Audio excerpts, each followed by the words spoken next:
Local Mortgage is a proud supporter of Camilla Proctor and her Camilla the Momzilla podcast. Local Mortgage is a family-owned mortgage company in Memphis, Tennessee.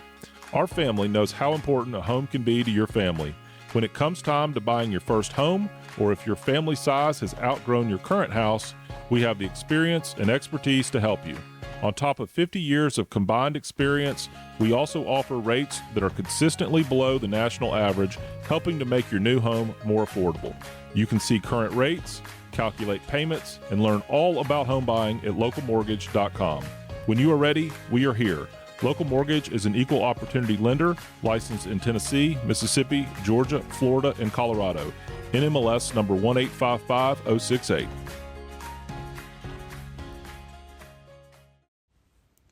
Are you thinking about buying or selling a home? Let's make it happen. My name's Emma, and I'm a real estate agent here in Memphis with Coldwell Banker Collins Murray, and I'm here to guide you every step of the way and would love to connect with you. Give our office a call at 901-259-8550, or you can reach out to me directly at 901-592-8149. I'd love to help you get started and help with all your real estate needs. Talk soon.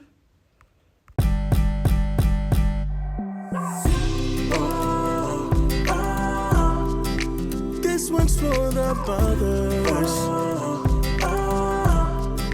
You gotta love the mothers.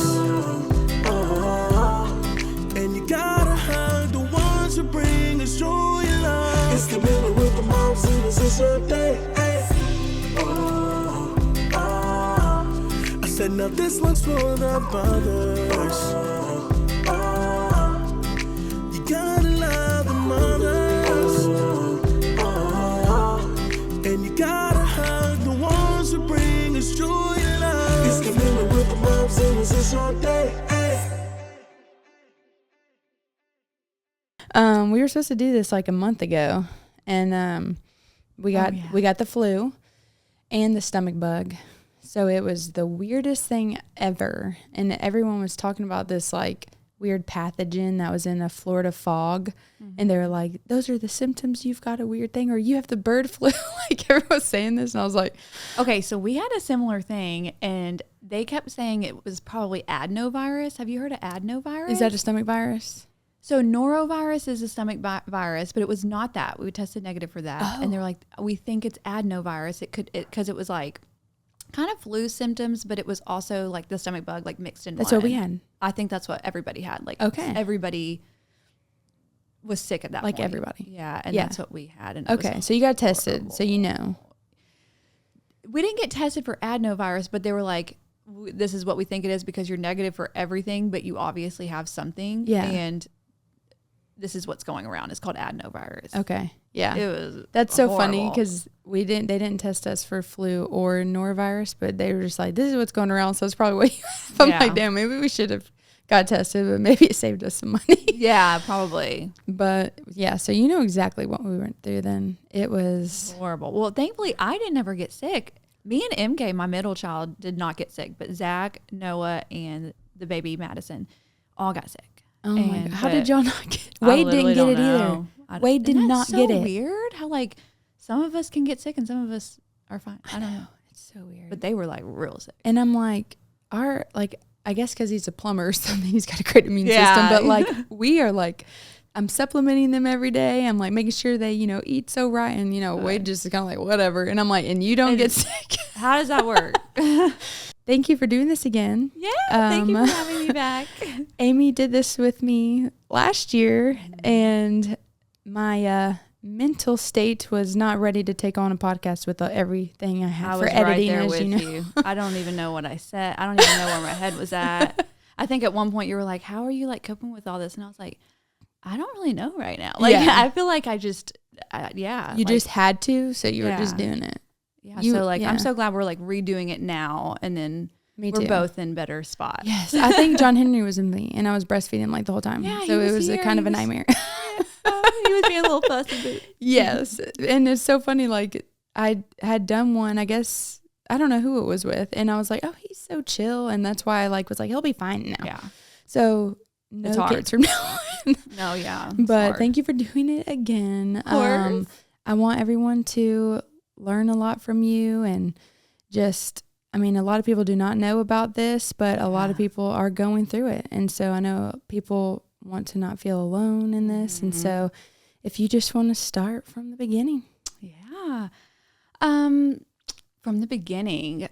So I was pregnant with my third, Madison, which of course we didn't know it was Madison at the time. But we got our genetic testing done, like at your 12-week appointment or 10-week appointment or whatever. All that came back good. And I was like, oh, good, we're in the clear. We found out it was a girl. This is our first time ever finding out the gender. So that was exciting. That's so funny that it's your third and you did that. That's so funny. Well, it was our last. And so I was like, I want to find out this time. Yeah. And so we were good to go. And then at our anatomy scan, thankfully Zach was with me. He never used to go to the appointments with me, but he just so happened to be at home and we were like, let's go. And the doctor, the ultrasound tech did everything. Everything was good. She was like, the doctor will be here in a minute. And then the doctor came in and told us the baby has what she called a neural tube defect. And I did not know what that was. And she mentioned spina bifida, and I have never heard of that in my life. I've never known anybody with it. I've never heard of it. So I was just like, I don't know what this is. It was a big blindside because, you go through the genetic testing and everything's fine. And then you're like, wait, what's going on at the anatomy scan? Yeah. And she mentioned the spina bifida and she was like, do not go home and Google because you're going to find the worst case scenarios. But I was like, but I've never heard of this before. So I need to know what this is. What am I dealing with here?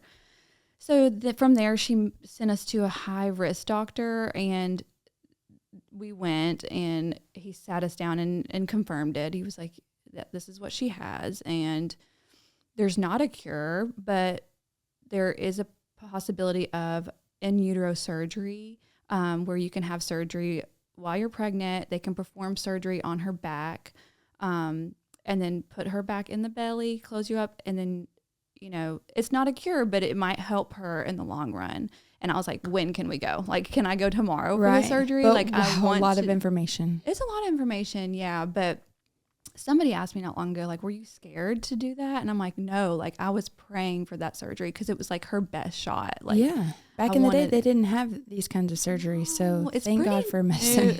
And especially the surgery we had is very new. And it was just, I wanted that surgery so bad. And you have to go through this whole process of being approved. And I was so scared. I was like, what if we don't get approved for this? You have to why is that a possibility? There's so many qualifications you have to pass. If you had some type of, I don't know, I have a blood clotting disorder. So I was like, what if that cancels me out? And there's just other things that you have to go through to pass it. And thankfully we were a good candidate, they said. And we went to Houston, met with the doctors there. Wonderful. Love them. And we had surgery at 26 weeks, I think it was. And all that went great. But the worst pain I've never had surgery in my life, so I did not know what to expect. Yeah. But afterwards, the recovery was the hardest thing I've ever had to go through. It was so physically hard. It was so painful. Oh my gosh. And then you have to be a mom to two other kids, and I was on modified bed rest for the rest of my pregnancy. So how old were the other two at that time? Because our kids are the exact same age. Yeah. So Noah was not even 3. Right. He was 2.5, and then MK was, how old was she?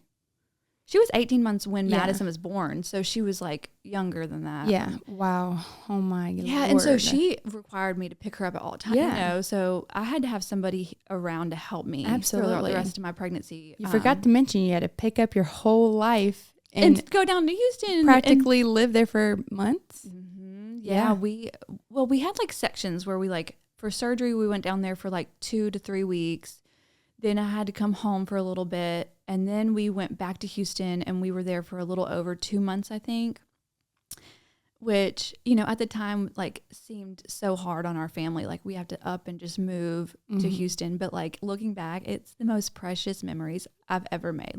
Houston is a special place in my heart because of all the things that we got to experience together. Yeah. We had this little tiny Airbnb home and we just made it our home, and it was so special. And that was where Madison was born, and that's just a special place in our heart. So awesome. So we think about Houston all the time. I love it. And you got to really focus on the kids too, because obviously y'all didn't get to work, did you? No. So I obviously do the spray tans, but I had to cut back because I literally could not physically do it.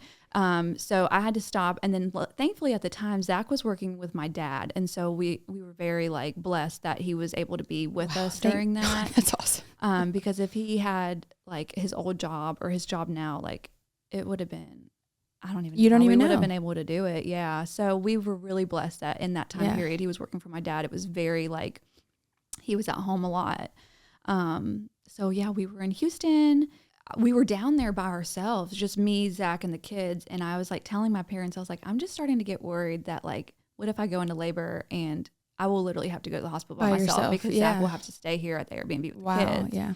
And I was like, can y'all come down? So they were like, absolutely. So they came down to stay with us at the Airbnb. And like literally, I think 4 days later is when I went into labor. I was like, thank God y'all were here. Cause oh my gosh, I didn't even realize that. So can you explain, I don't know if I'm saying it correctly, spina bifida? Spina bifida. Okay. You said it right. Good. Okay. Well, so spina bifida is where it actually happens so early in the pregnancy, like week 4 or 5, like literally you are testing positive and something's going on in there, like where the spine does not close all the way. Like, you know, when there's like a fetal pole and like there's some type of thing where like the spine won't close. It's like a fluke. They like literally call it, it's just like a fluke. It just doesn't close. Right. So they grow and then there's just like a hole on their back and like their spine is being like, is just completely open and like all the amniotic fluid is like damaging their nerves. And there's no skin or anything. It's just a hole. That's just a hole. So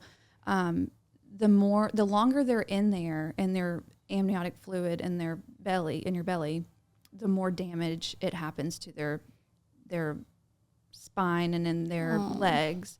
So that's why I wanted the surgery so bad, because the quicker we could get it done, it would save her leg movement. It would help her brain. Like there's all kinds of things that go into it. Like it affects their brain, their leg movement.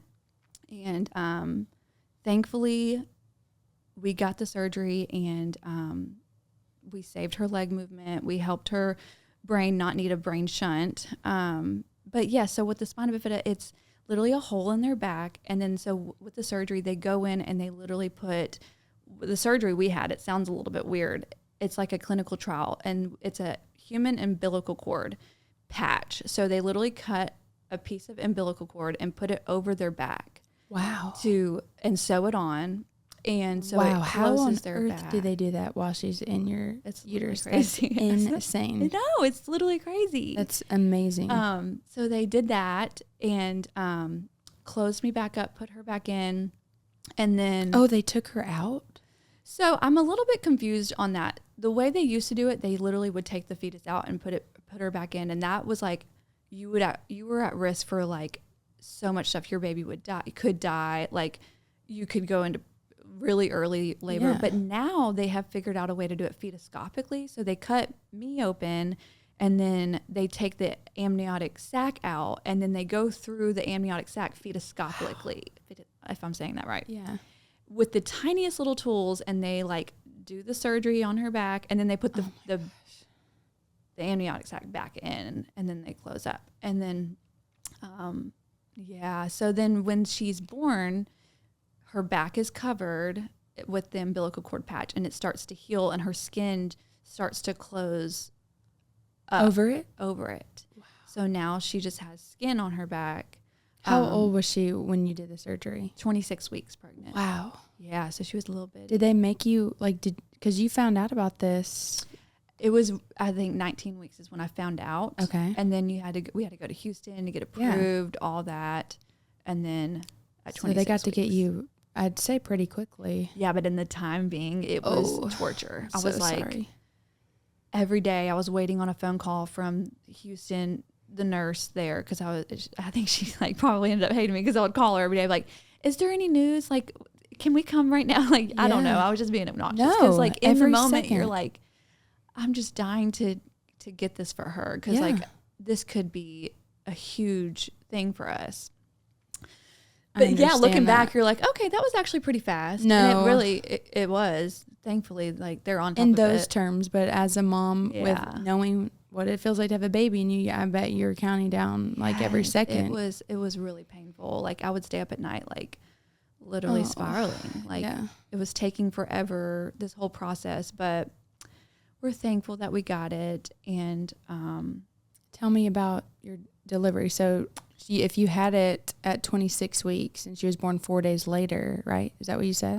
no, I had it at 26 weeks, and then I was delivered. She came at 34 weeks. Oh, that's amazing. Okay. Yes, and so I just went into labor naturally, and it was scary because they literally had to take her to the NICU like immediately. I could hold her for like a split second, but we didn't want to damage any of on her back or anything because it was still healing. Did you have to have a C-section? I did not have to. Oh, have a wow. C-section. Okay. So Isn't you that just had like crazy? a regular labor? Yeah. Okay. But a lot of girls I know that have had the surgery end up in C-section. Okay. But I thankfully was able to do a vaginal delivery, which is like literally wild. Yeah. But yeah, she was born at 34 weeks, and the minute she came out, they were like, "Mom, look at her legs moving." Like it was, Oh my gosh. yes, I know. Are and you like serious? they were like, "She's kicking off the table." Like she was just like moving so good. And I don't know, it was so sweet. But it was hard. So she had to go to the NICU, and then she stayed in the NICU for 31 or 32 days, something like that, for her back to heal. And you know, I guess I forgot to mention, like with spina bifida, what it is, like, you know, it forms a hole in your back, but like it messes with a lot of people with spina bifida, especially like before this surgery was a thing, like they're in wheelchairs because they don't have any like movement in their legs, or their legs are just so weak. And then there's what they call hydrocephalus. I know that's a big word, but it's like extra fluid in your brain. Okay. And it's so weird how it like affects that. But like there's just too much fluid in their brains. The brain shunt just allows the fluid to flow from their brain and just like flush out of their system. But thankfully she does not need a brain shunt. And it also messes with like their bladder, their bowel, like the damage that is done to their spine it affects a lot of things. So, but we're thankful that her leg movement is great, but she is still pretty weak, and we are still trying to strengthen her legs as much as possible. But like her physical therapist is like, she has every single muscle. Like if you tickle her toes, she knows, she can feel that, and she moves it. It's weak, but we can strengthen it. And she has that's awesome. feeling there. They're like, as long as she has feeling there, we can strengthen it. So she has every muscle that works. So that's amazing. really amazing. So she's 18 months. She's still not able to walk yet, but she's so cute in her little gait trainer, like, and she has these little braces on her feet to help her like stabilize her foot. But we're so thankful that there's all kinds of like opportunities for her, like that weren't there back then. No. You know, so I'm so thankful because that was definitely scary, and you had a lot of prayer warriors behind you. Absolutely, yeah. So with the swelling in her brain, is that like just something that you had to worry about then, or do you still have to like go get checked? Oh, that's going to be a forever thing, I think. But the first year is like constant MRIs to make sure it's not getting worse. Like for some reason, the first year of their life, it's like the biggest one where there could be some damage. Yeah. But after they turn like a certain age, the chance of it happening or getting worse is like less likely. Okay. So it's actually died down a little bit. Like after she turned 1, her neurosurgeon was like, I think we're okay. Like she seems fine. It's not getting any worse, but we have an appointment with him in April to just kind of check in and see how she's doing and stuff. But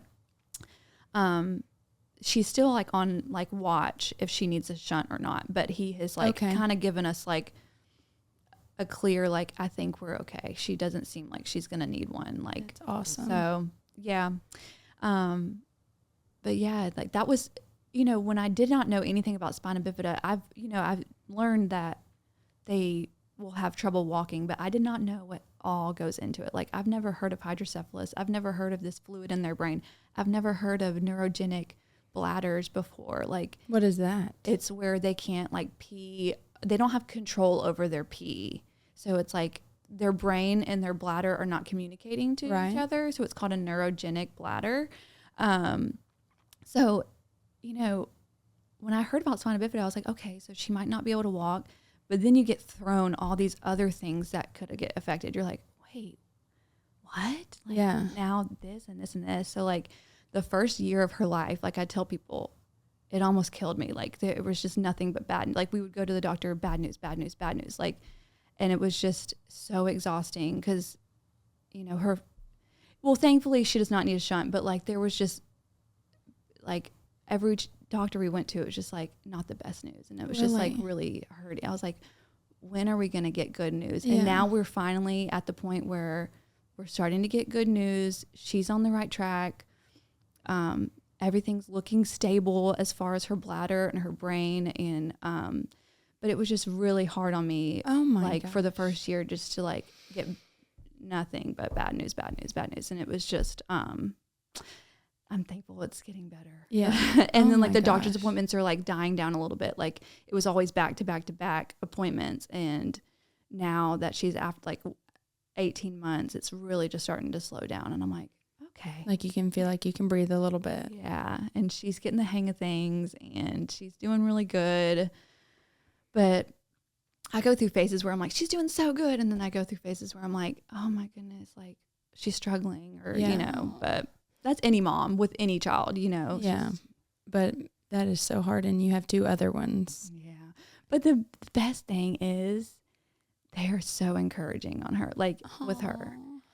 It's like it doesn't take away from them that I'm like focusing on Madison. Right. They are in there with me focusing on Madison. Like Noah is like her biggest cheerleader. Like she is starting to pull to stand and she'll kind of like stand and kind of like graze along the furniture a little bit. Oh my gosh. I don't think he even knows that she has like a disability, but like he knows that's a big deal. Like when he saw it the other day and he was like, Mom, you have to come see this.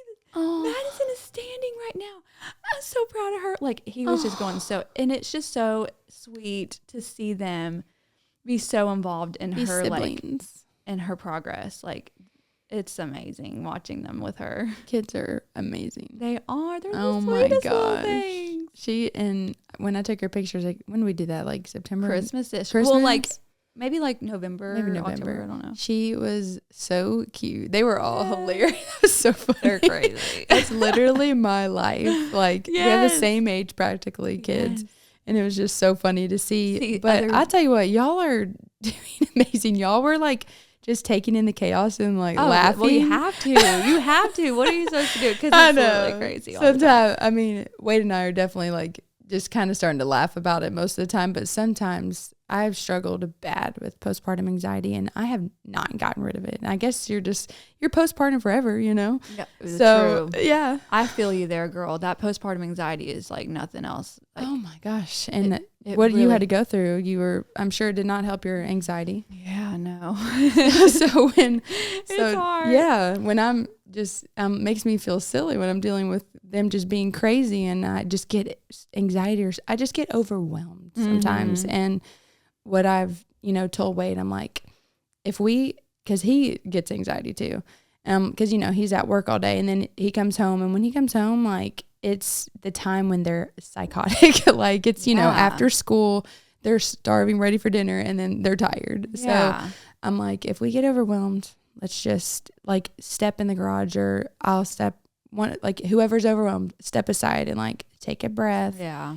Remember the bigger picture, say a prayer. Yes, remember the bigger picture. But no, your kids were so cute, and she was just so happy and adorable and kicking the whole time because I hadn't seen her. Yeah, and it was just amazing. She's even doing more now than she was then. Like now she has her little shoes on, and she's getting there. So she's a little miracle to watch. Yeah, it makes it like just looking at her and her eyes makes me so emotional. She's the happiest baby. Like everybody says her permanent face is just like smiling, like, and her beautiful eyes. Her eyes. Everybody always comments on her eyes. Yes. But yeah, she is the sweetest little baby.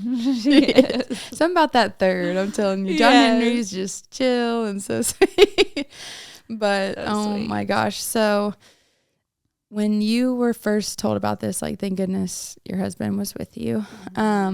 What, like, did they explain to you what it would be, or did they just kind of send you off to? I feel like she did not know much herself, honestly. The doctor, we were her first patient to be diagnosed with this. Wow. Yeah. And she's been I think it was like 27 years. I don't remember, but she did not know a lot. She just said, you know, I do think that you'll have a child that can communicate and talk with you and play with you. And I was like, well, what about her legs? Like, I was just like so focused on that. Like that was like my main focus was like, is she going to walk? Yeah. But now my perspective has changed and I'm like, you know, it's okay if she does. Like, I just care about her well-being. But like, then I'm like, are her legs going to be okay? Yeah. But she didn't give us too much information. That's when she sent us to the high-risk doctor. And I had time to prepare a whole thing of questions. How long of a space was that to wait for that high-risk doctor? Thankfully, so our appointment, I think, was on a Thursday or Friday. I don't remember. And then we got in on him on Monday. Oh, thank God. She told me about a couple weeks. She was like, it might be about 2 weeks. And I'm like, what? Yeah. But they got me in pretty quick. And I know awesome. a girl here in Memphis. She's in Germantown. She was told about her child at the anatomy scan with spina bifida, and she got in with him immediately. Like, she just went straight to his office. Oh, wow. And I was like, that's nice. Like, right. But I had a whole weekend of just in fear, and just had all these questions. And when I got to that appointment, I wasn't even like emotional. I wasn't crying. I just needed information. I was like, okay, what about this? And he was just so quick to just be like, this is what this is. Like, he did break it down for us very well. I think Zach is the one that was emotional in that, just because it made it more like real. Like, this is what she has, and this is what we're dealing with. Right.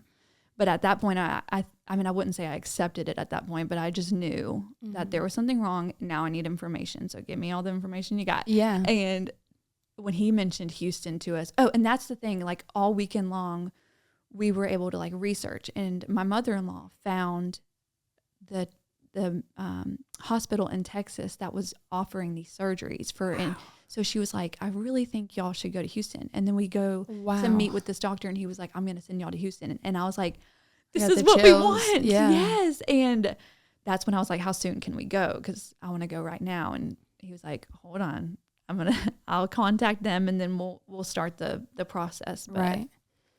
It was so cool to like see that on online, the surgery that's out there. Right. And then this doctor is like offering it to us. We're like, this is our What an amazing doctor. Yes. What's his name? Dr. Sampson. Dr. Amazing. Sampson. High-risk doctor. If anybody needs a high-risk doctor, you got to go see him. He's seems the best. very like together and calm and so caring, positive. So sweet. Amazing. Good. Yes. So the surgery you said earlier was a trial.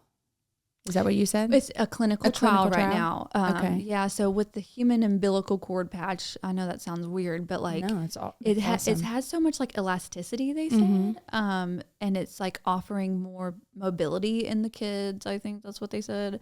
And so they're just trying it to see how well it does. And it's very successful at this point, I think. Yeah. I forgot how many years they've been doing it. Maybe like 2 or 3. I don't know. But kids, like, they have seen nothing but successes from it. Like, wow. I think like there's so much more. They're walking earlier. They're sitting up by themselves earlier. Like, all these things earlier than a typical regular surgery, I think. Right. So like, you mean like other people would have this surgery like after the baby's born? Yes. Some people have to wait till after the baby's born. That is so hard. Yeah. It's just because, like what you said, they could have had something where they can't have surgery and they don't like. That is so sad. And I joined a Facebook group at the time of like moms that were going through this, and several moms were like, we didn't get approved. And like, it would literally bring me to tears, because I'm like, I can't imagine being in that and being so let down. I know, but you know, everything always happens for a reason. Their baby has a different story than our baby, right. But I know I was just so fearful of that. Yeah. But thankfully we got it. Do you still do you keep up with like the trial, like people, you know, having the surgeries, or the Facebook groups? So I'm actually off social media now. That's right. I knew that. But the one thing I do miss is my support groups. Yeah. I've told Zach that before. I'm like, if I could just get on Facebook and literally just join my support groups, because community has been everything for me. Like that has literally been one of the things that has helped me so much, is just finding people that get it. And like, 100%. I can just, and we're in this together. So I really miss my support groups. So I don't really keep in touch with, people online anymore, but I do have a group locally that we keep in contact with, and I love them so much. Awesome. There's like 4 of us, and we all have babies like really close in age, and we all had surgery at the same place. Wow. How did you find them? From the group? No. Well, one of them I found in the group. It just happened to be like a fluke, and she lived here, and I was like, that's kind of wild. Another one, just really all through like people telling my story to her, and then we got in contact with each other. That's incredible. So and now we're like friends for life. Yeah. Because I've literally became such good friends with, like, they are become my best friends through this. And it's just, I have found my people. Yeah. Oh, so my special. Goodness. That's one of the perks of social media, though, those community groups. That's what I miss. Yeah. It can definitely be hard. I just feel like left out. I'm like, what is everybody up to? Like, send me pictures, like in my local, like, group chat with the girls. I'm like, send me some pictures of your babies, because I never see them. Yeah. Like, isn't that weird? Like, before social media, like, can you imagine literally no social media? Like, how did everyone keep in touch? Yeah. I guess we're just like so much busier now. I don't know. It's crazy.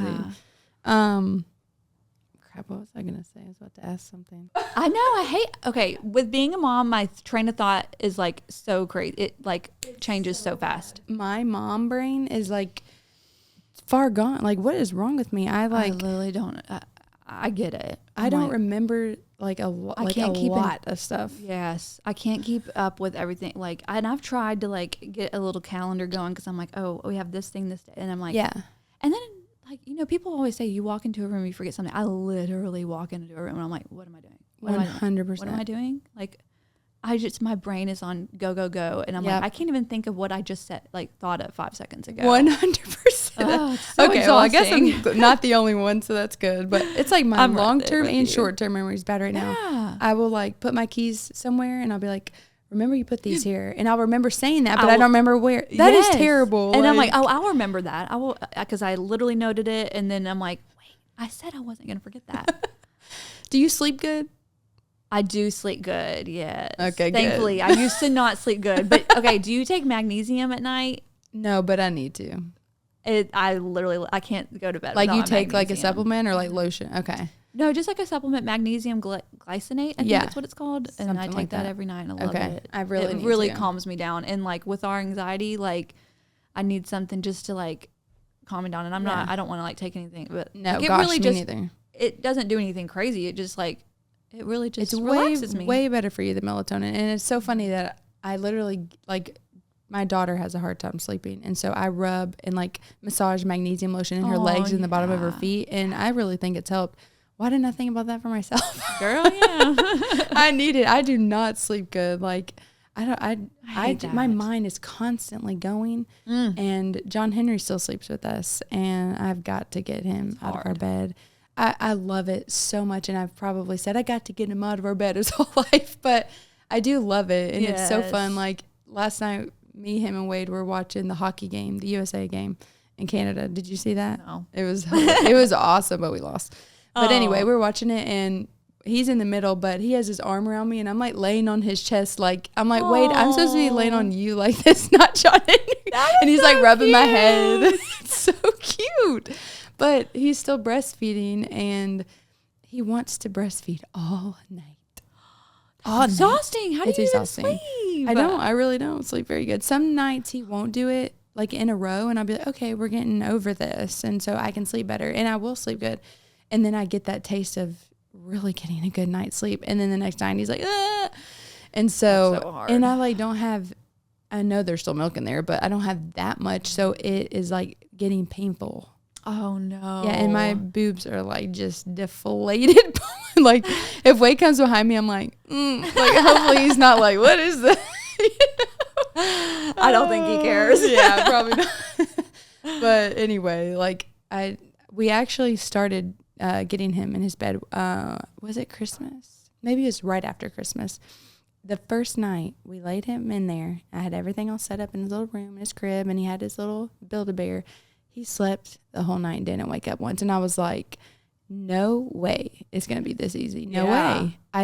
I was so excited about it. I didn't sleep the whole night because also I was scared because I didn't. Because you're on edge. You're like, I didn't put the outlet on him. You know what I mean? Yeah. I was like, I was on edge because I'm used to having a baby on me. So I like didn't sleep the whole night. And the second he woke up, I was like, boom, I, ran upstairs. I was like, great job. And then the next night he woke up a few times. And the next night he woke up a lot. And then the next night we just stopped. So it's so hard. It trying was to figure it all hard. Oh my gosh. So, and I personally just cannot just let him sit in there and cry. And yes. I just can't do it to him. I mean, I would let him sit there for 5 minutes because, sometimes they're pulling at your heartstrings. They're faking it a little bit. And so I let 5 minutes go by, and then it got to a point where he's like, like not breathing. So I was like, okay, like I can't do this anymore. So I don't know what we're going to do. We're trying to figure something out. I don't know. Something will click and it will work, but just give it time. And I love breastfeeding. I'm such a pro breastfeeder. Yeah. But man, we're getting close to 2, and these Doing puppies great. have had You've like, done great. I think I'm like, it's going to be, sad because he is my last baby. Yeah. So of course I will miss that, but I think I'm ready to be done. And it's really hard to be like, no. And, I'll tell him, I'll be like, there's no milk. Mommy has no milk in her boobies. And I'm like, it hurts, Mommy. And sometimes he'll go, ote. And then he'll ask me, he'll be like, milk? Aww. And he'll like lift my shirt up. I'll be like, no. And he's like, okay. But like at night, no, he's like, like screaming. Yeah. And then I can't wake up. He's got to wake up early, go to work. So then I just like deal with it and let him on there. I'm like, oh, God. I know. So gosh, I've got to figure this out. You will. It'll work. That was so off topic. Mom talk. Yeah. It just leads into something else. Yes, but I'm trying to think. What was I going to ask you earlier? We talked about what it is. We talked about your experience after they told you. Last time when you were on here, we really got into an awesome conversation about our relationship with God. And lately, I mean, I'm Catholic. Like, I grew up Catholic. I've always had a relationship with God. I've never gone through like I'm mad at you, I hate you. I might have gone through the like, why me, kind of thing, but I've never like blamed him because I know in my heart that God has a plan and this is our life story, and he didn't put us here just to, all rainbows and sunshine. Yes.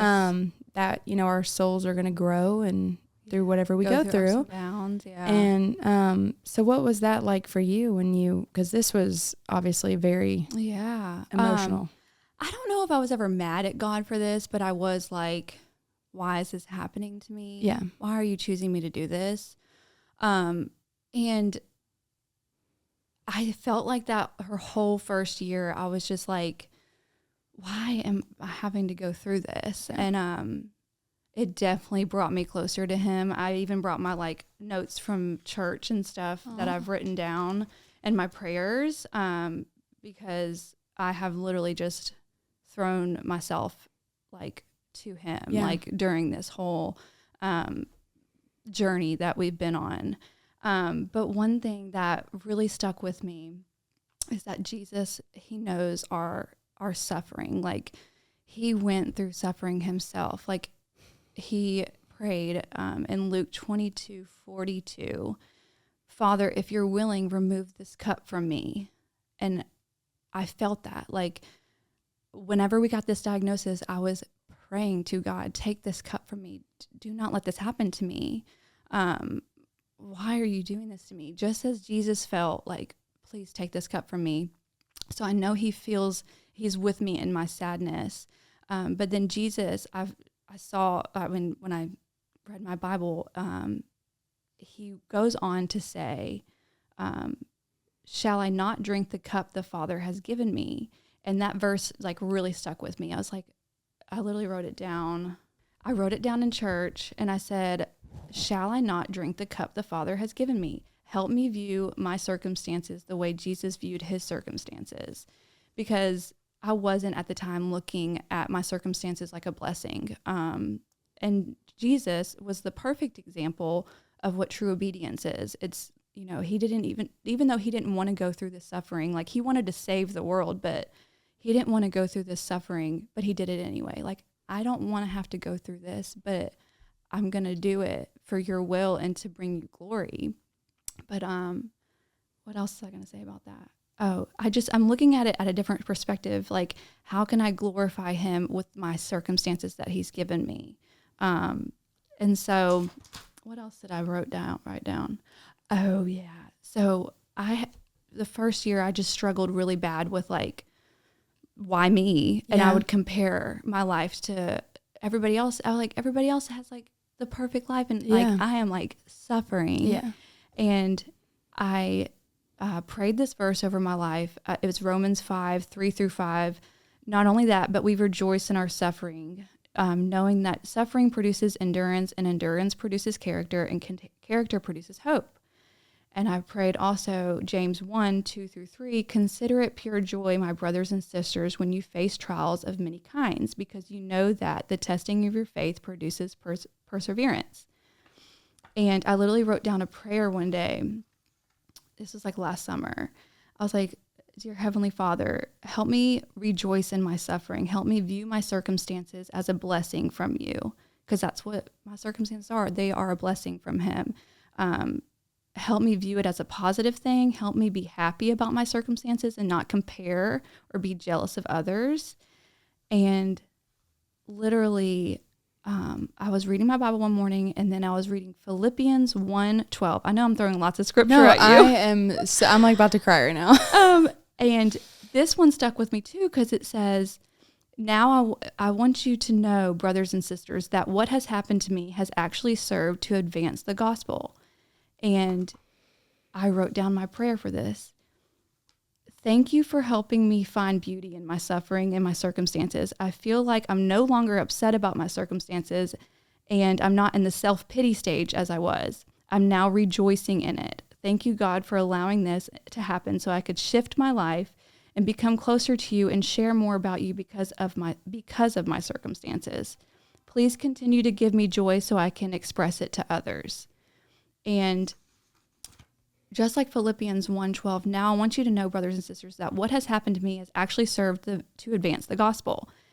It's like I have to view it like that. Like I have to view it like he's given me this hard circumstance to bring others closer to him. I have to tell this hard story that I've had to go through and what he's literally changed in me. Like, you know, I would have never chosen to go through something this hard. Absolutely not. No. But there's like true beauty in our suffering because there's a transformation that happens.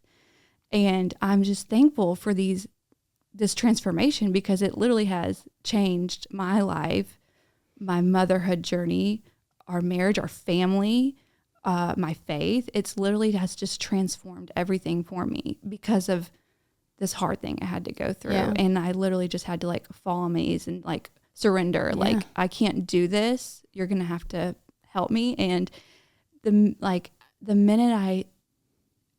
got diagnosed with this, I was praying to change my circumstances. I was like, don't let this happen. Yeah. But now I asked him in one of these prayers where I read it to change the way I view my circumstances. Right. And he literally has done that. Like, he has just done that. I'm not even like sad about it anymore. I'm sure that the grief will always like be with me on like certain things, like in the future, something's going to like come up or like that grief's going to be there. But I'm just not like upset about it like I used to be. Right. And it's just, I've asked him to help me with that, and I feel like he has. Yeah. So I know that was a lot, and there was a lot of scripture like in there. Love that. Thank you for sharing that. That means a lot to me. Your faith is so strong and beautiful, and I think that's a big thing. Like, you know, everybody has their own hard, and if you don't turn and surrender it to God, then I feel like you're going to struggle like even more. And my problem was with when I was going through something that was really hard for me, I for some reason felt guilty, like asking God to help me through it. I felt like I don't need to like let him worry about this because other people have worse. I'm just going to like get through it.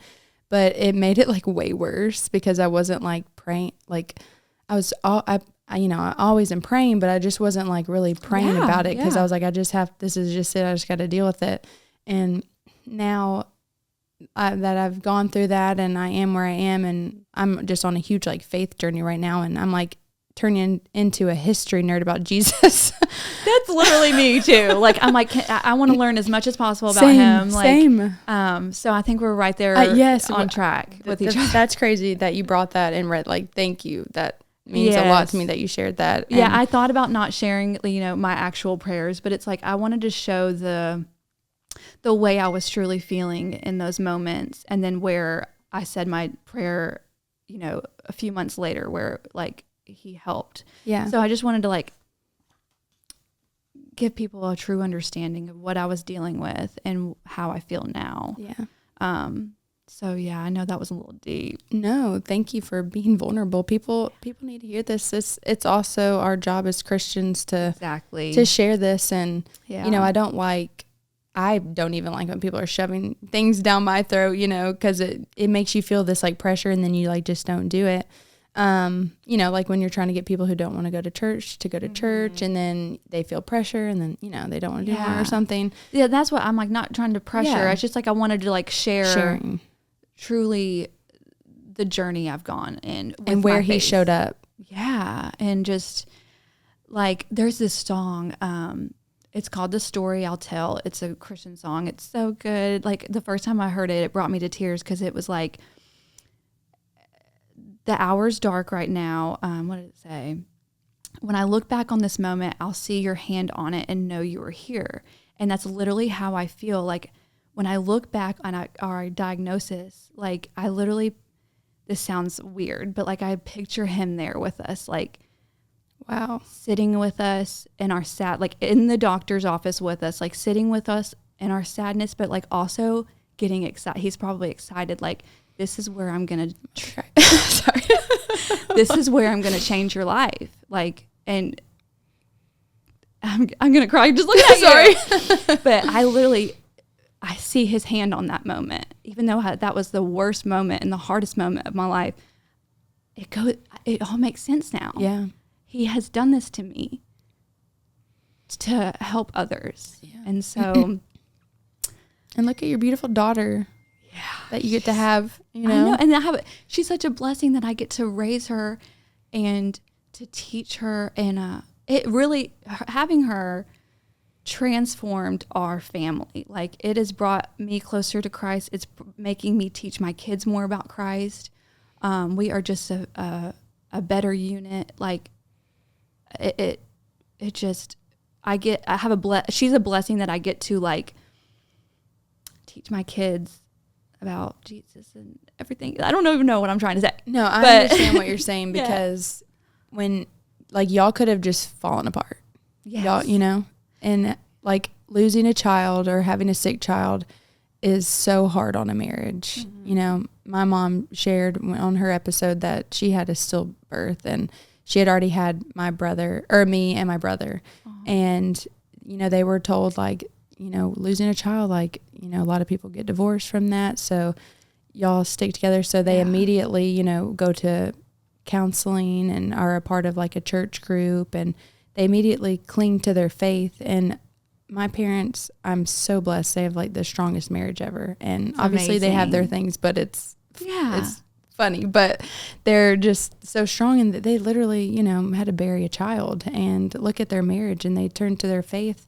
I have anxiety about them, bumping their knees. So like, I'm like, wow. Like, so turning to your faith in these situations, it just brings your family so much closer. And watching, I'll never forget, like watching my parents go through that. Like I did not understand that until I, have children of my own. You don't understand when you're little. You're not going to understand that. Yeah. And really not even since I've had kids, I would say since our friend has had to go through that. And so I just remember, like, me and my brother, we were always very close. He's 4 years younger than me. And I remember seeing my mom in the kitchen, like, leaned over the sink crying, and we could feel, like, her hurting. And so me and Nikki are like, what should we do? And I don't remember exactly what we did, but we decided to, like, do something for her to make her happy. I think we, like, put on a performance of church or something. Aww, we did that all the time. That. We would have Eucharist and we'd, like, hold it up. Oh my goodness. But I don't know. It just, that makes what me happens really sad in life, for your mom, though. I know. Just these situations and what you go through in your life, like hard times, God is showing himself even if you don't feel like he is. So never give up. And I don't know even what I was saying. I'm right there with you, though. I really appreciate this conversation because I have never, like, lately I have been, but I've never been one to really talk about my relationship, like, with Jesus. Like, I mean, I feel like I never was either. It's kind of just like a silent thing. It's kind of like scary to like, because it's like the most vulnerable thing ever. And so I really appreciate you talking about this with me, because the more we do it, the better we are at it, Yeah, it is. It's like my Bible study leader, like, calls it like a muscle to be, a muscle to be, like, practiced. Yeah. Like, the more you talk about it, the more, like, easier it gets. Right.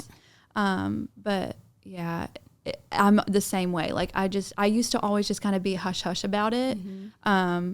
But just the closer I get to him, it's just, and like you said, the history about it, like, I want to learn more about him. I want to share more about him. He's really helped me. Yeah, me too. And it's so funny because I have definitely been annoyed by people, like, shoving stuff down my throat. You know what I mean? Yeah. And I just never I'm like, that's not how you get to people. You know what I mean? Yeah. Just being, like, open and, like, just having like you said, a conversation and just. But now I understand their excitement for it because they probably were recently enlightened or whatever. Yeah. So I understand, but I think it's awesome for us to be able to just have this conversation. I'm thankful that you're open to it because I didn't want to, like, no, I'm so glad you did. Okay, good. What really started, like, this, I mean, not really started. I've always had a really good relationship with God and Jesus, and really have kept him, close to my family. Like, I'll have to send you this website. It's called Light Your Home. It's this girl on Instagram, and she paints these paintings of Jesus in different scenarios, and then makes them canvases and, like, portraits and stuff. That's and beautiful. That one is, like, Jesus walking with my 3 kids down the right path. And it's so funny. I need that in my house. Yeah. But they say, like, the more, like whatever's on your walls, like, are things that your kids are looking at every day and what they're going to remember. So that's why I got that. This past year, like, it's been a journey for me. Like, I have been trying to be very intentional about what I'm putting in my children's mind. Like, we have worship music going at all times. Love that. We're trying to do, like, read our Bible at dinner, and I love that. We do, like, Christian shows. I don't know. It's just, like, I've been more intentional about teaching them because, I mean, no hate to my parents. Like, they did great. Like, they're believers, but, like, they never, like, taught me about it. So it's like I just want to teach my kids about it. But yes, this whole year, it's just, I've just been trying to be more intentional with my kids. I got off the phone because that's a distraction. Like, and I'm not playing, like, bad music, not playing, like, we've got to do better with that. Like, we're having, like, dance parties. It's like Buddha, Buddha, Buddha, and everyone's like, I'm like, oh god, this is bad. No, that's fun family memories. But and then I'm, like, trying to be more intentional about what they watch. But my middle child is, like, all about creepy shows and, like what? Right now she likes Hocus Pocus. She loves Beetlejuice. What? Like, literally, she has a stuffed animal Beetlejuice at night. And then she loves Nightmare Before Christmas, Jack and Sally. When's her birthday? She's a creepy little, like. Yeah. When's her birthday? And I'm like, Sissy, you can't watch all that. Her birthday is January 27th. She just turned 3. Okay. But I was gonna say she sounds like a Scorpio. I'm a Scorpio, and like I like creepy stuff, but I'm scared of it. So when I was little, I would love to watch like Jurassic Park, but I would have nightmares and have to sleep with my mom. Oh, yeah, no, she can handle it though. Like she is hilarious. She likes scary things, but that's funny. Yes, I do. I want that picture in my house though. There's so many. Jesus, you'll have to look. Yeah. There's so many beautiful ones. Wow. For Christmas, I got Chessa one, and it's Jesus and her holding hands, and it's like going into a beautiful flower field. Like, and then I have one in the boys' room with him holding the boys' hands. I was like, Wade was like, okay, like I almost hung him out in here, and he was like, I know that this is great, and your thought behind it's great, but it kind of like scares me. And I was like, I understand what you're saying. Like, you know, that they're maybe in heaven with Jesus. So that's what he thinks about. Oh, I didn't. So they're in their room, and this one's in here. But I love this one though. I know it's beautiful, but I don't know. I forgot what I said. Oh, have y'all watched The Star on Netflix? Love The Star. We watch it every day. Amy. Like, oh, I love it. John Henry will go, Mommy, Jesus, I want to watch Jesus. So cute. So funny. And they are so obsessed. They're like, you know, I mean, they go to Catholic school, which is great, but they have Mary and Joseph costumes, and they dress up like almost every day, and they're like, that is so adorable. It's so cute. They'll like play the thing, because at school, you know, they have a program where they will go and knock on the doors, and they're like, no, you can't stay here. Just like Mary's story. Yeah. And they love it. And so another, like, I never want to be that parent that's like, also, you know, like I said earlier, shoving it down. They're like, you have to do this, blah, blah. I want them to feel comfortable and excited about it, but we have to set them up for success. And so like, but you gotta like, it'll be fun for them. Like, you just have to make it fun for them. And then like, if you show them what your walk with Christ is, yes, they'll admire that. Like, they'll look at, like, you just model like what that looks like. And it's like, you know what, we're playing worship music in the kitchen while we cook dinner, and we sing and we dance.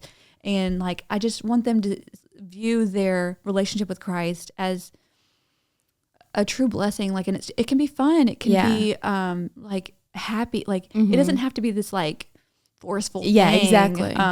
Because some people do that, and then they set up their kid for failure on the outside, and then the kid like rebels is the word I was looking for. Yeah. And Chessa, was this last night or the night before? I can't remember. I guess 2 nights ago.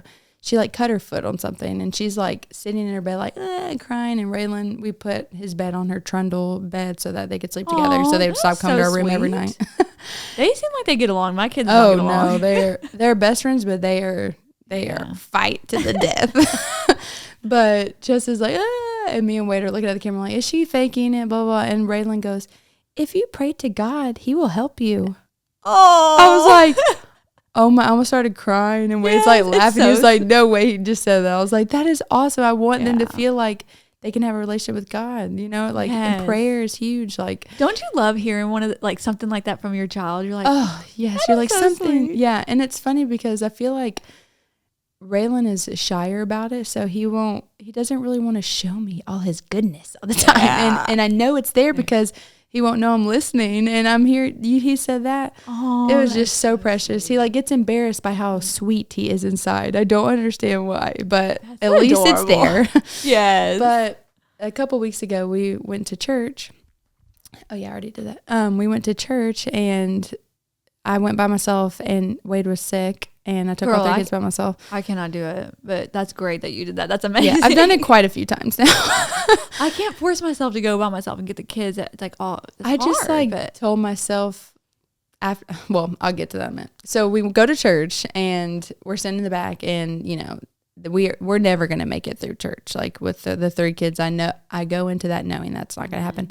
But we sit there and we try, and you know, at the end before Eucharist, we're starting to talk, or they're starting to talk.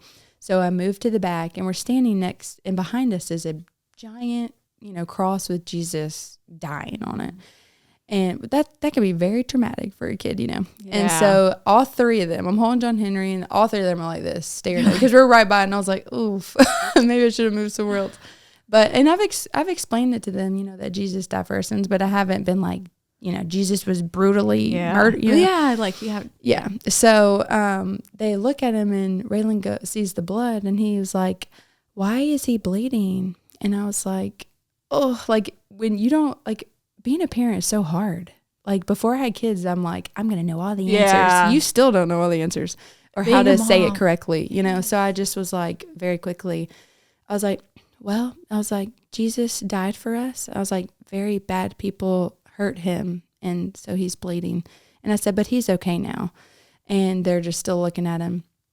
And Chessa goes, can I touch him? And I was like, yeah. And so she like touches his foot, like where the blood is, and is just touching it, looking at him. I'm like, oh my gosh, like she's having, you know, a very sweet moment right now. Raylan takes his jacket off and starts wiping the blood on Jesus's foot. I started like crying in church. I was like, I didn't want them to know. I was just like tearing up, but I was like, that is so sweet. I was like, oh my gosh, they're like they're doing amazing. Like I don't need to force anything on them. They just have to watch our actions and keep positive things in their life. Like The Star, the movie. That is so good. It is. It's on Netflix. That's awesome. It's on Netflix. See, I think we have it on Amazon Prime. It is on Amazon Prime, but I think you have to buy it. I think I did buy it. Yeah. Well, we got rid of Netflix. And then Wade's parent, and do y'all watch Gabby's Dollhouse? No, so we actually don't have Netflix because we were on my sister-in-law's, and then like it said like we weren't at One home household, or whatever, and then we just don't have it. Yeah, like we did that too, and then I was like, well, I still want to keep it, so then I got my own, but then we were like, all right, we're not doing Netflix anymore, and then the new Gabby Dollhouse season came out, and Chessa needed it, and so Wade's parents like got us like an extended account on their account. Oh, and then what? This it's like cheaper.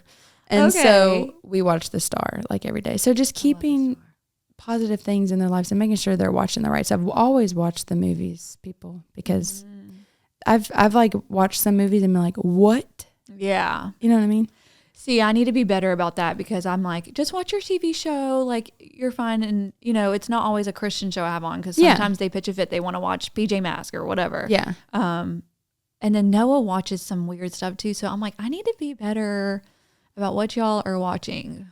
Just if it's a movie, like watch it first or just watch it with them. And then if you don't want to be like, okay, no, we're not watching this, just, I guess, let it run its course if it's not that bad and then never watch it again. Be like, I don't have it anymore. I'll say, it doesn't work. Yes. That's my, yep. Yeah. So. Sorry, baby, it doesn't work. But what I was going to say earlier was Wade and I, you know, when we fell in love like really quickly and had a baby really quickly, obviously. And, you know, we had talked about like, of course, you know, I'm Catholic and he went to St. Benedict, so he knows what being Catholic is like. And, but we never got to a point where we were really talking about our relationship with God. Mm-hmm. And now we are, and we're still tiptoeing in there. Like of course I'm more comfortable now, but man, it, like I said earlier, it's a very vulnerable thing, especially for him because I'm way farther along in it than he is. But man, it sure brings your marriage closer together. And what started it for us is he was like, have you seen The Passion of the Christ? And I was like, I haven't seen that since like middle school, if I even like watched the whole thing. Yeah, I don't know if they made us watch it. I don't know. I doubt it, but I know I had seen parts of it or something because I picture things that base my views like of what Jesus looks like or what he went through. But I think I had blocked it out of my memory because holy moly, it is the worst thing ever. It is an incredible movie, but it's painful to watch. Oh my gosh, I've never cried so hard in my life. I was like hyperventilating. It's just because you're a mother and I'm just thinking Raylan and John Henry doing that. You know what I mean? Like that. Just, I admire Mary so much. And a lot of people give Catholics a hard time they say like we worship Mary. Like we do not worship Mary. We just are in awe of her. Everyone should be. She's a woman. She's a mother. And what she had to go through is just incredible. And what she said yes to. Oh my gosh. Yeah, whenever like, was it Gabriel that came and said like, you're going to have the Messiah? And it's like, what? And she's like, 16 I don't know how old she was, like 16 or something. I think so. But yeah, how she said, yes, I'll do it. Yeah. But speaking of the Passion of the Christ, if you have not watched The Chosen, have you watched The Chosen? Oh yes, Amy, I'm obsessed. I just watched it all, and the next season's coming out next month. I know, and I heard, this is not the crucifix. No, it's the Last Supper. Yes, but everyone's saying like that's going to be a very painful show how to watch. are we going to do it? Yeah, I'm going to be very emotional. How is the guy going to do it? He's so sweet. I know. That sounds weird, but I think that we don't realize, like, we think of Jesus and Christmas and then he died. No, it is brutal. Like, the whole thing is brutal. Like, it's gonna be Mary tough. and Joseph being pregnant and having to deliver him, but they really did have to escape things and like avoid getting killed. Yeah. Holy crap. So yeah, I am excited about the new season coming up. So I'm excited. We'll have to watch an episode together. Yeah. Well, they're going to be in the movie theater, I think. Did you know that? Are you serious? So that's how they did it last year. They like released an episode every week in the movie theater. And I never got to go to the movies, so I was really bummed about that. But yeah, they'll do that again. I read, and so I'm excited. I'm gonna get my popcorn. Yeah, let's go to one. We should. I'm down. I love the my show, gosh. and that's honestly what one of the things. Like whenever I was going through all my situations, like it was harder for me to like get my Bible out and learn about Jesus. Like I just started watching The Chosen, and then it like opened up like more like thoughts in my mind. I'm like thinking about Jesus. And so like then I would open my Bible to learn more about Jesus. It's like that kind of like a visual of it got me thinking more. Yes, and because now that's I know more where we're at in this day and age. Yeah. Yeah. So Totally. I think everybody should definitely watch that. But I think so that too. you should watch Passion of the Christ. I think everyone should at least once. I should go back and watch that. I almost forgot about that. Yeah. That was a huge topic like when we were growing up. I feel like that movie. Mel Gibson is coming out with a sequel to it. Really? Yes. When is that going to be out? He's been writing it since The Passion of the Christ, but I think it will be next year. I think he's going to start filming it in April. From what he said, he was on a podcast and talked about it, and it's going to be, about the resurrection, and it's going to be harder because, there was way more storytelling of, Jesus' birth up to him dying.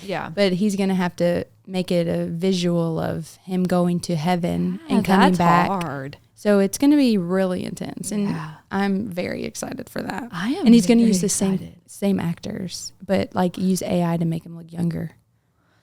How in the world That's do what they he do said. this stuff? And he's got to like decide whether to use English. That gets me excited though. Like you said, I just get like so excited to learn more and to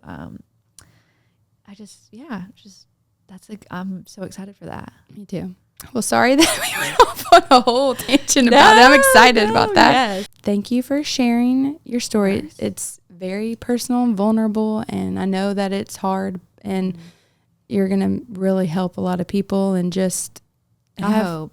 You will, and people will have more compassion towards mothers who have to go through this and all the decisions you have to make. I mean, it's just a lot, and I know a lot of people will appreciate this. So thank you so much. I'm just glad I got through it without crying, because last year, I'm telling you, I couldn't have even like said 2 words without start crying about it. Like, so you did really good though. I think last year you like only teared up a couple times, but I think you were kind of numb. I think you were really going through it. Yeah. And it got worse after that, to be honest. Okay. It got worse. Yeah. So it's kind of crazy how like things can just go bad, and then start to get better. Yeah. But that's we're going to stay on the better. Yeah, hopefully. We're going to stay on a great course, and I'm so thankful that she is doing so great. Yeah, she's just a little miracle and beautiful. Oh my gosh, she's just the cutest thing. All 3 of them are just adorable. We got to get them together and just watch the chaos unfold. We have got to get them together, girl. It's about to be springtime. We can go to the park. Let's go to Marlowe and see him too. Force them out. Have you met Palmer yet? Not yet, but I just went the other night. You did? Yes. I was supposed to go last weekend, but my dad went in the hospital. Yeah. Like that day, I was like texting her, and I was like, never mind, my dad's in the hospital. So I guess I'm going to go take newborn pictures in like a couple weeks. I can't not wait to meet her. Is she just the cutest little thing? Really freaking cute. Like so adorable. And she's so little and Marlowe's just running around like. Is he wild? So What's he cute. like? He's so cute, and he was just getting like mad, and he was like making a mad face. But it's so sweet just watching their precious family grow, and I'm just happy for them. And I know, me too. I love it. Me too. Okay. Well, thank you for doing this, and I'd love to have you on again one day. Yes. Just talk more and get an update on that little angel and update on Madison. you. Yeah. And I really want to get another mic and just have like a mom conversation with people and just talk about our mom brain. You know, just anything. That would be good. That'd be fun. That would be real fun. Me, Shelby. I want to get her on so bad. Yes. Shelby, you're coming on. All right. Well, thank you so much. Thank you for having me. You gotta love the mothers, and you gotta hug the ones who bring us joy and love. It's Camilla with the moms, and it's a short day.